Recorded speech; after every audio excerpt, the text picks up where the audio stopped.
Hello, everybody, and welcome back to a new school year. I'm going to walk through the syllabus so that way students and parents can kind of hear the same thing at the same time. And that way I can quickly do this, and rather than spend class time doing it, we can just kind of all go through it right now. So when you look at the syllabus, whether it be the world history or the U.S. history syllabus, they're pretty similar in format. I go through all the different things that we are going to use to get info from.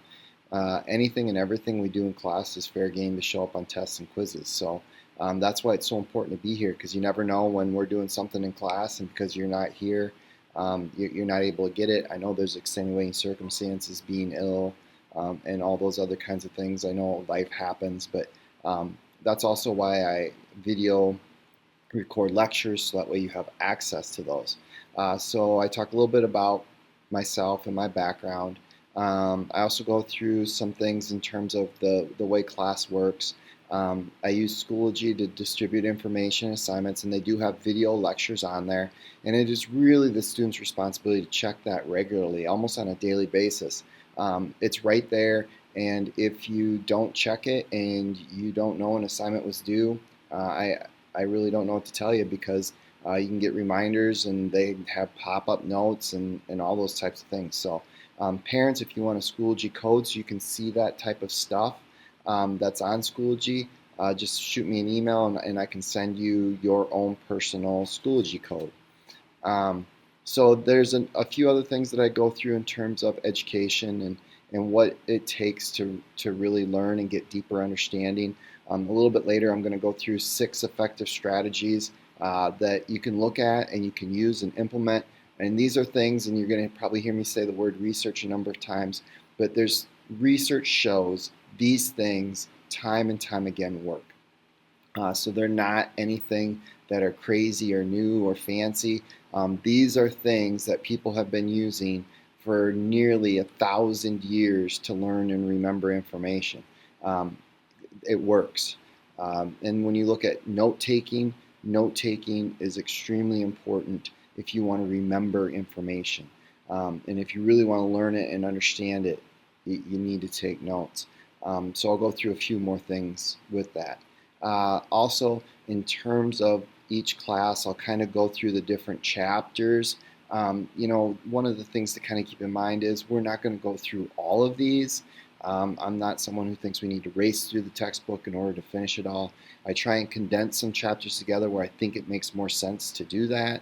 I'll cover only partial chapters, just because some of the information really kind of covers itself over and over again. For example, I really noticed it when we talked about the Industrial Revolution and then went to life in the Industrial Age. Those 2 chapters recovered the same information, revisited the same information. So whenever I can, I'm going to eliminate some of that stuff. I then go through my philosophy in terms of what I believe in terms of learning and history. Memorizing facts and dates, I just don't see how that helps you later on in life. Even being a history teacher, knowing a certain date or a certain person doesn't make me a better history teacher, because that's what Google's for. If I can't remember the date of something, I can Google it and find it. So I guess I really don't need my brain taking up space that way. There are some dates that are important. I do think it's important to know kind of the general flow of history, what came before what, just because when you look at cause and effect, that's an important piece of history. But a lot of the things that we do in terms of how you learn, how you remember, how you analyze and look at sources of information, and kind of come at things with a skeptical mind. Is this true? Is this not true? Is this person trying to convince me of something that may not be all that accurate? And then being able to find the resources and making sure that what someone's selling you is worth buying. That's what really history is all about. So what can you expect from me? Again, I kind of go over this, I guess, a little bit again. And in terms of computers, computers are something that are in addition to some of the things that we already do. They definitely are nice in terms of, hey, you know what? We need to find something right now. and it's there.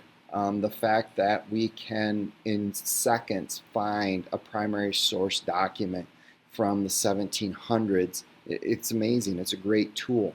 But for some of you, it becomes more of a distraction, and you need to realize if this computer's a distraction, you may have to go more of the old-fashioned route. The things that I expect of students, you need to really act in a way that let you and those around you grow and learn. If you are doing something that is preventing someone else from learning, that's when it really becomes a problem. Again, all these other things, be in class, have your stuff with your work done. Late assignment information is there in terms of zeros, those types of things. And then I go through some other life philosophical things in terms of, you know, the way you need to take care of yourself here at school, and not just here in school, but everywhere, you know.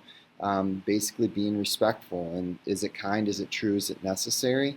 If you answer no to any of those questions, it's not very respectful. So keep that in mind. In terms of grades and updating, basically every couple of weeks. So by grade check time on Mondays, I'll have my grades put in and updated.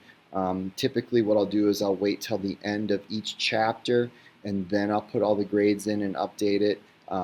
So that just saves me some time, and then it's all in at the same time in the same place.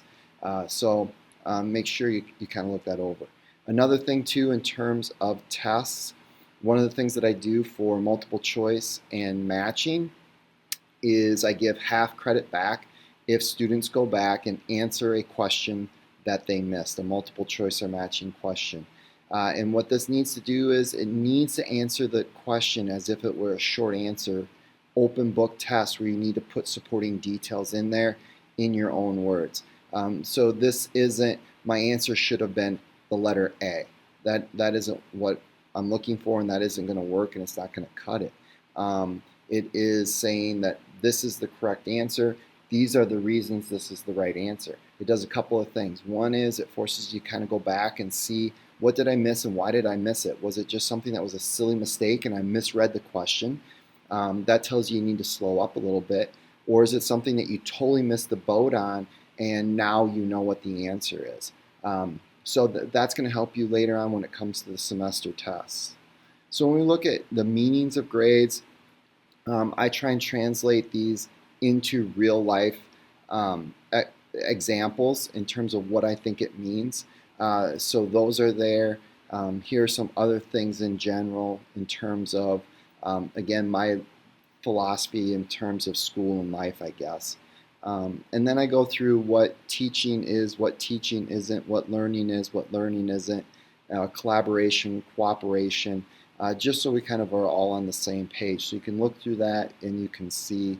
I also have things on there in terms of plagiarism and what plagiarism is.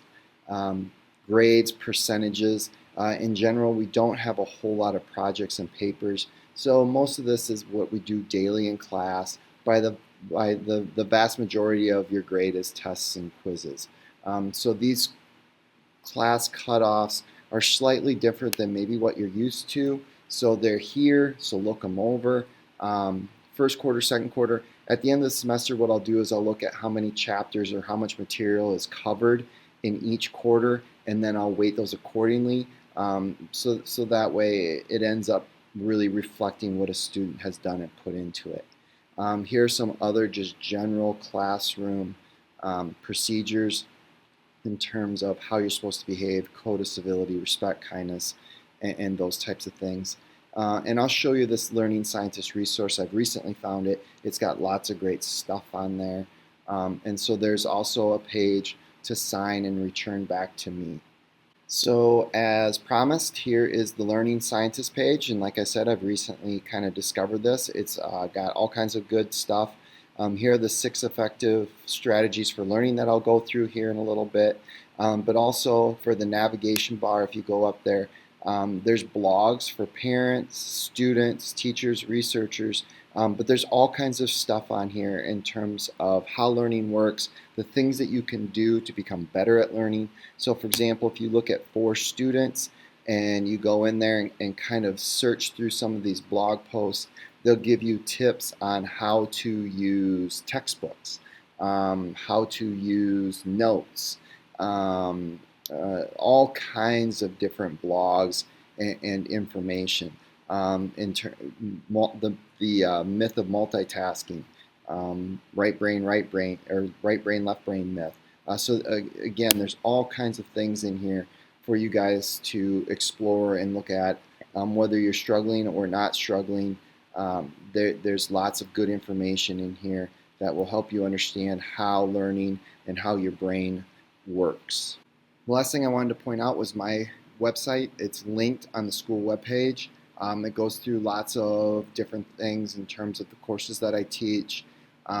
Once I get going, I have this tied to Schoology calendar, and so due dates will pop up on this. So on forms and techniques, I have different rubrics on here. I also have syllabuses on here. I have different strategies that we use throughout, also some tips. And you're going to find the same thing when you go to learning resources and education tips, the importance of, and tips for note taking. All of these resources are there, plus the other ones that I've kind of shared with you to hopefully make this a successful school year.